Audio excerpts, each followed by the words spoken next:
naman as a breadwinner, you have all the responsibilities. Talaga nasa iyo talaga lahat. Bigat, decision ng Our hearts beat to the city streets. We began to feel the fire. Hello people of the universe! Welcome back again sa aking YouTube channel. This is Mabel Prialuya on the house. Hello! Good morning po sa ating lahat. Pasensya na, sana narinig niyo yung boses ko, no? Ako lang naman mag-isa dito. Kung humina yung boses ko, guys, meaning may dumaan, may tao. So anyway, for today's vlog, I want to share something about being a breadwinner. Alam mo yung about financial education na natutunan ko. Gusto ko lang ma-share sa inyo na talagang alam niyo mabigat yung responsibility natin as a breadwinner. And talagang we need to manage our money wisely. And kailangan talaga natin mag-plan. Magkaroon tayo ng financial goal sa buhay para naman hindi tayo forever nandito sa abroad, no? So, sa lahat ng mga bago pa sa akin, nakadaan sa aking YouTube channel, guys, kung bago ka pa lang at di ka pa nakapag-subscribe, please subscribe na dyan sa bell button para updated ka sa lahat ng videos na i-upload ko. And sa mga bago, guys, I want to introduce myself. I'm Mabi Crialuyo and I'm currently working here dito dito sa Hong Kong as a domestic helper. So, na ako? 3 years na ako this coming April 14. So, praise God. Lahat talaga ng glory at saka ng pasasalamat ay kay Lord dahil sa blessing niya na nandito ako. Not just because financially, but because na nakilala ko si Lord dito sa Hong Kong. Kilala ko siya, but I don't have a relationship to God. And I'm thankful na dito sa Hong Kong mas nagkaroon kami ng intimacy. I had a time intimacy with God. Talagang mas nakilala ko siya, everyday ko siyang, nakilala sa buhay ko. That He's working, that everything is in His control. So, ayun na nga, guys. So, yeah, kung bago pa kayo, please like and subscribe. So, yan, start na natin yung discussion. Mag-vlog lang ako before I go to church. So, yeah, gusto ko pag-usapan yung about being breadwinner. Ako kasi I'm a eldest sa aming magkakapatid. And I am a breadwinner since I gotta work since 18. Since actually not only 18 kasi nag-work na ako even in the youngest age, diba? So, yung pa talagang na-experience ko yung responsibility when it comes yung siguro mga 19 na ako, mga 19 pataas. 18, 19, mga ganyan. Talagang kumikita na ako ng pera. So, nandun na yung responsibility talaga. So, di ba yung in a young age talaga, nag-start ako until now, noon, before pandemic, no, wala talaga ako as in naipon or whatever na something for myself. Or yung wala talagang goal, guys, walang financial goals. Alam mo na, ang alam ko lang talaga before yung cycle nun, mag-work, kumita ng pera, spend mo yon, magtrabaho uli, ayun. And then, pumasok na yung utang, diba? While working, mangutang ka pag hindi enough, diba? So, ayun yung cycle ng buhay ko nung before when I was working. So, talagang walang patutunguhan yung buhay ko when it comes financially. Talagang wala. Lahat wala talaga, as in my life without God sa buhay ko. Talagang wala, as in. Ngayon ko talaga na-realize talaga na as in wala talaga siya. Wala talaga, as in. Yung pandemic, dun ko na-realize din talaga kung sino sa inyo lahat na naka-realize na wala pala akong parang lahat ng bagay na meron tayo dito is temporary lang, di ba? And yung about financial naman, talagang walang enough savings, di ba? Paano pag ngayon nawala ng trabaho, yung nagkasakit ako, talagang andun lahat talaga ng realization sa buhay ko that time. So talaga, I really work hard this time na nagkaroon ako ng yung na-regain ko yung health ko. Thanks God talaga na binalik niya yung kalakasan ng katawan ko and yung fears ko about life, And then, yung dito, yung blessing na makapagtrabaho dito sa bansang Hong Kong, it's not easy. It's my first time working here as a domestic helper. And it takes a lot of courage, faith to God, trust to God na talagang makayanan ko yung trabaho dito. Because hindi naman siya madali. And kaya, ayun na, napaka-bless ko na dito ako. And now, syempre, yung mga hindi lang yung blessing na na-encounter ko sa Lord, and then yung abundance blessing na, alam mo yung pinaintindi sa akin ni Lord lahat ng mga bagay na dapat kong gawin sa buhay ko. But still, di ba, God is still working on me. Is still working sa buhay ko. And my plan is nothing compare sa plan ni Lord for myself sa buhay ko. So, ayun nga, anyway, so yun nga, pag sa trabaho no, as a breadwinner, you have all the responsibilities. Talaga nasa iyo talaga lahat, bigat, desisyon ng lahat ng bagay na pwede mong isipin as a breadwinner, financially, emotionally, mentally, vocationally, work, di ba? Nasa iyo talaga lahat ng responsibilities. So, you need to be strong. Kailangan talaga natin feeling strong, kahit hindi tayo strong. But God will provide ng strength na makakaya natin lahat. So, ang bang gusto kong i-share dito talaga, guys? Yes, kailangan we need to save something for ourselves talaga as a breadwinner. We need to mag-separate ng savings for ourselves. Hindi lahat talaga isasend lahat sa Pilipinas. Kasi alam niyo, guys, na-realize ko, sa akin sa aking pamilya, wala talaga financial education. Talaga kulang. Kahit mag-start na tayo sa parents ko, talagang lumaki din ako sa utang. Kung na-experience nyo na yung mga utusan kayo, mga utang ng itlog, ng Lucky Me, or anything na kailangan nyo kasi wala kayong pera. Diba? So, talagang lumaki din ako sa utang. Na-experience ko din yan. And talagang, ang parents ko, they really work hard. But, it's not enough. Tapos, ayun nga, sa parents ko talaga makikita yung example na talaga ng walang financial education. Kasi, from my papa, sa mama ko ngayon, talaga na wala. Wala silang naipon para sa sarili nila. Yung nagkasakit sila, talagang yung burden sa kumikita, diba? Especially ako noon, talagang hindi ko siya, ano yung word na yun na naniningil or whatever, or ano mong word yun, hindi ako nagkukwenta. Tama ba yung word ko? Meron pa isang word yun na hindi ko maalala, hindi ko siya masabi. So, ayun, yung hindi sila financially educated kasi hindi sila nakapag-ipon para sa sarili nila, wala silang healthcare, wala silang life protection. Alam mo, yung mga bagay na yun, wala, especially sa middle class or sa mga mahirap talaga. Tulad namin, di ba? So, wala talagang ganun financial education. Kahit mahirap lang sila, but still earning money, di ba? They work really hard. Pero wala yung concept na yun sa buhay namin noon, sa mga magulang ko. Wala silang alam sa mga ganun. So, when yung SS lang talaga yung naging ng tatay ko noon eh. But SS is not enough, really. Actually, hindi naman talaga na-experience ng tatay ko ang SS. I mean, na-experience niya siguro some of it. Kasi na-disability na siya kasi he cannot work anymore. So, talagang, pero ang hirap ng claim sa SS talaga. It's a long process bago pa niya na kahit paano natikman niya ang SS niya. But, it's not enough talaga. Yung nagkasakit siya, sino nag-shoulder nun ako, yung lahat talaga ng emergency sa pamilya mo.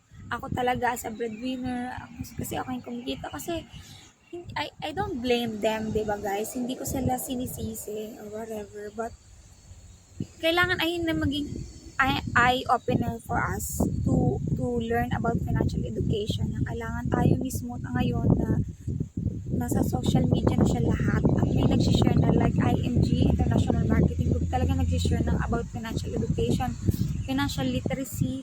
Kung nakikinig kay Chinkitan din, di ba? Talagang isa lang naman sinasabi niya sa IMG, lahat ng sinishare ng mga financial advisor na financial coaches na yun is the same way na natutunan ko sa IMG. So, talaga, before IMG, dumating ako dito, hindi pa ako member ni IMG. Siguro nakilala ko na siya few months before na nandito na ako. Pero nagustuhan ko talaga yung concept nila, pero hindi pa ako nag-join. Kasi, ano pa ako ang mindset ko kasi talaga nung magbayad pa talaga ng utang that time. So, kaya nag-join na ako, hindi pa tapos yung utang ko, guys. Ginawa ko lang siya ang paraan kasi I really wanted to learn. I want to change my financial life. Alam mo yan, gusto ko mabago yung concept na alam ko lang. Alam mo yon, kasi talagang sa panahon ngayon, hindi na pwede yung natutunan ng magulang natin or natutunan natin few years back sa panahon ngayon. Kasi talagang AI, artificial intelligence is everywhere. Talagang babaguhin na tayo ng internet, alam mo yun, ng new, ng mga bagong technologies. So, kailangan updated tayo sa lahat. Hindi lang technology ba sa ating financial. Kailangan updated din tayo. So, ayun yung natutunan ko sa IMG. Kailangan you need to save something for yourself. You need to invest something for yourself. Kailangan magkaroon ka ng healthcare. Once na ito yung foundation na start. Once na nagkaroon ka ng cash flow, wala kasi akong book, nakalimutan ko dalhin. So, yan, kailangan magkaroon ka ng financial foundation. Ilalagay ko dyan yung book. And makikita nyo sa cover ng book, ayun yung tinuturo sa IMG yung once nagka-cash flow ka, kumikita ka ng pera, kailangan nagbibuild ka na ng umpisa mo ng building blocks yung magkaroon ka ng sarili ng healthcare, long-term healthcare na kahit hindi ka nagtatrabaho, short and long-term. Short kasi, while you still working, katulad niya kung nasa company ka, na pwede mong gamitin while you're still working, ganyan. And then, katulad kami dito sa Hong Kong na insured kami sa mga amo namin while we're working, di ba? So, ayan. Or samantala yun. While we're working. Yung long term naman kasi, pag hindi ka na nag-work, di ba? Kung ano ka na, retired ka na. So, meron kang healthcare na may pondo ka kung nagkasakit ka. Hindi ka na kailangan mangutang sa kapitbahay, hindi mo na kailangan, alam mo yun, na ibang tao humingi ng tulong sa iba. But, meron kang secure ka pag nagkasakit ka. Kahit paano, hindi ka matatakot pumunta ng ospital. Hindi ka matatakot na magpa-check. Yan. Kasi meron kang pondo. Habang malakas ka pa, pinondohan mo yung time na magkakasakit ka na. Alam mo yun? Kasi darating tayo, hindi natin alam talaga. Ako nga guys, malakas ako. I'm still young naman. Kahit paano. Pero hindi ko na, madadapuan ako ng kakalamba ko sa press ko. Alam mo yun, na okay naman ako. So, hindi talaga natin alam as there's circumstances ng buhay natin. Si Lord lang nakakaalam yan. So, yun. And then, the next na natutunan ko yun is yung magkaroon ka ng life protection. Totoo yun. Dati kasi, yung idea ko ng life insurance is akala ko lang nun, yung mga ganyan lang, yung mga mayaman lang. But hindi. As long as you're earning money, you're working hard, you need to insure yourself. Especially kung may mga anak ka. And ako, wala akong anak, pero may kapatid akong, diba, nag-aaral. And meron pa akong parent, yung mama ko na sinusuportahan. So, kailangan, ayun yung naano ka talaga na insured yung sarili ko talaga na what if makuna na ako ni Lord, diba? Hindi natin alam. So, paano na yung kapatid kong bunso na nag-aaral? Alam mo na, especially masipag siya mag-aaral, diba? Yung parang, ano na siya after? Wala na ako. Diba? Paano na yung buhay niya? Ganun din sa mga anak nyo. Mga anak kayo, what if? Tutulungan ba ng mga taong nasa paligid niyo yung mga anak nyo when it comes financially? Diba? Hindi natin alam. Hindi talaga natin alam. Dahil maraming istorya na napapabayaan talaga yung mga anak when it comes sa mga ganyan situation. Pag nawala yung parents or yung mga nagsusuporta. So, yung next naman na natutunan ko dito, pag insured ka na, is magkaroon ka ng emergency fund.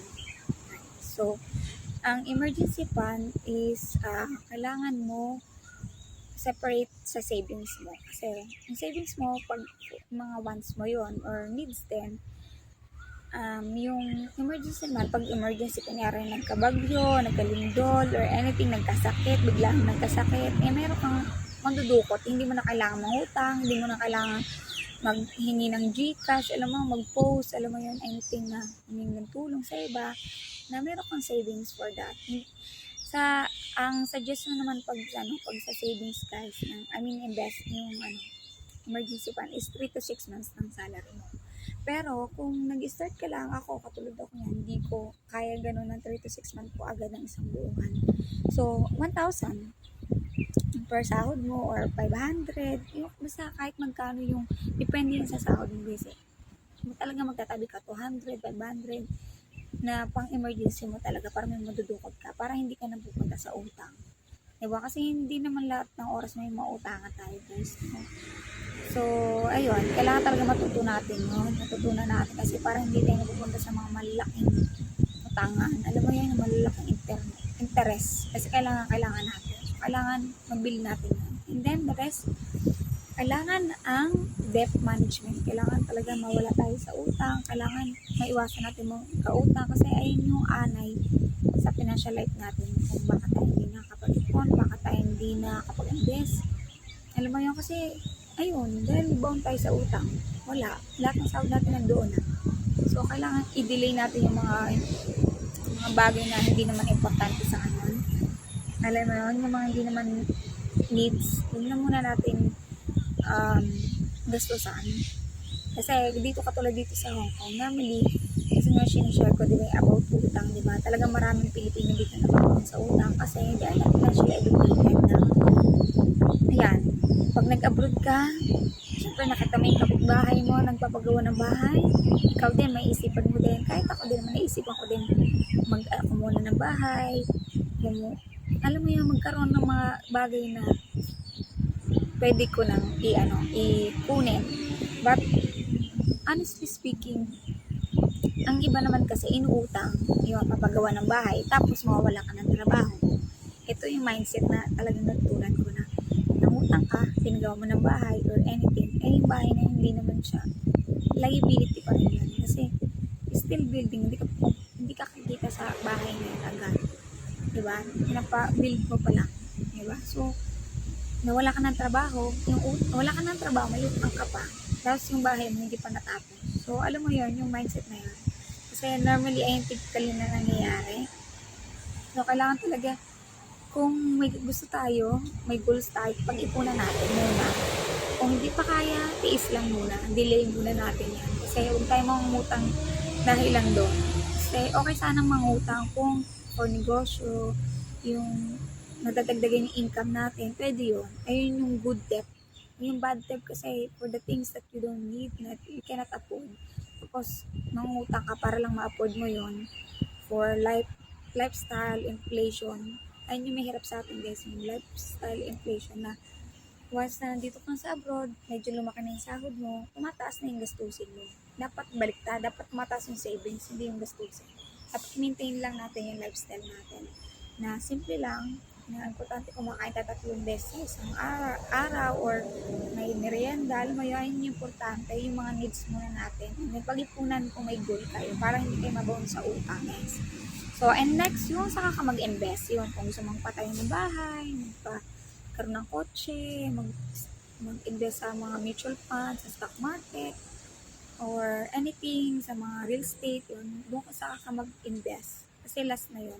Kasi pag inuno mo yung investment, yan, tulad ng bahay, kotse, or mga mga mutual fund na yan, kung doon mo lang nilalagay lahat ng pera mo, wala kang emergency fund, wala kang life insurance, wala kang healthcare, lahat ng investment mo ay nang gagamitin mo para sa health mo, para nawala yung breadwinner, doon gagamitin yon, mawi-withdraw yon, and then nagkakautang ka pa. Kasi wala ka ng mga unang foundation. Diba? Wala ka nun. So, talaga ang ending na mapupunta ka sa utang. And ang ending talaga nun, ang problema is yung pamilya mo. Especially kung nawala na yung breadwinner. Ang problema yung pamilya mo, diba? So, ako talaga na-experience ko na yan. I've been there. Talaga ako sa breadwinner, nawala yung tatay ko, yung nagkasakit siya, yung wala siya. Ako talaga lahat, as in lahat ng gumastos. So, yun, ubos ang savings.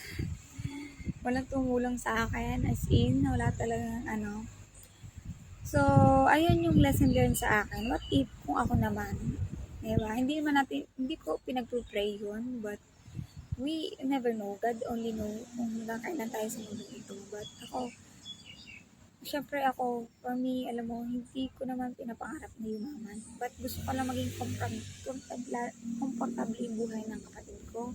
If ever or magiging anak ko in the future, alam mo yun, na hindi sila problema sa akin. Kung nagsakit ako or nawala ako, alam mo yun, nakaready lahat ng mga bagay na yan. Para hindi nila isipin kung saan ako ilibing, kung paano gagastusin yun sa kabaong. Alam mo yun? So, ayun yung financial education talaga na natutunan ko sa IMG. Kaya guys, try nyong, mag-attend ng orientation namin sa IMG and try nyo lang makinig. Kung magugustuhan na yung tinuturo, and it's up to you naman talaga. Dito sa IMG is DIY. Ikaw talaga magde-decide. Ikaw yung mag-manage ng pera mo. Hindi ang IMG. Ikaw pa rin. Si IMG lang yung vehicle na you will learn na may mga partners tayo na tutulong sa'yo para makapag-start ka ng about investment, about healthcare, about life insurance, and meron tayong mga partners na you can take action with. So, ayun lang, hindi naman kasi sapat ang education. Narinig mo, nalaman mo, pero hindi mo ina-apply sa sarili mo. So, wala yun. Walang parang nonsense. Hindi mo naman binabago yung ginagawa mo. Sabi nga nila, IMG is the solution, pero yung action is sa atin pa rin. Tayo pa rin magiging financial advisor, financial educator ng sarili natin. Yung mga narinig natin sa social media, chinkita, dito sa IMG, yung tinuturo din sa lahat ng mga financial coaches is natutunan din nila to. Same industry lang yon. So, kailangan lang talaga, you need to take action. If you learn na or napakinggan mo na to, ikaw lang yung gagawa ng action para mabago yung financial life mo. So, ayun lang guys. And end ko na yung vlog dito. Late na ako. I need to go. I hope you learned something from today. And laban lang ang cellphone ko na to. So, ayun lang guys. Gusto ko i-share as a breadwinner. We really need to think about it. We need to think really hard, to plan hard. And syempre to trust God sa lahat ng mga plano natin na to. Kasi sabi nga, seek first His kingdom, His righteousness, and all these things will be added to you as well. So, kailangan talaga we seek God first. We need to seek His wisdom. And lahat ng pwedeng manggagaling sa Kanya. Kasi lahat ng mga salita ng Diyos is buhay. And lahat sa mga salita niya is talagang pwede mong i-reflect sa sarili mo na gagawin mo. And yun, ayun lang na lahat naman itong mga bagay na to is nandiyan lang. Bless, ibibigay ni Lord yan. Basta maniwala tayo, magkaroon tayo ng faith sa Kanya, to trust Him, na He's doing something na hindi natin in-expect. So ayun lang guys, I hope you have a good Sunday today. Blessed Sunday everyone, and I hope to see you guys soon. And if you like this video guys, please like and share. And if you have any comments, suggestion, alert, reaction, you can comment down below. And if you know anything about IMG, you can message me sa aking Instagram or Facebook guys. You can check my Facebook. And I'm posting all the details about IMG dyan. And you can message me or comment down below kung gusto mo makapag-ipon talaga guys. I can guide you and help you sa journey mo dito sa IMG. So ayun guys, hashtag iponaryo. Iponaryo. Payaman tayo, payaman guys.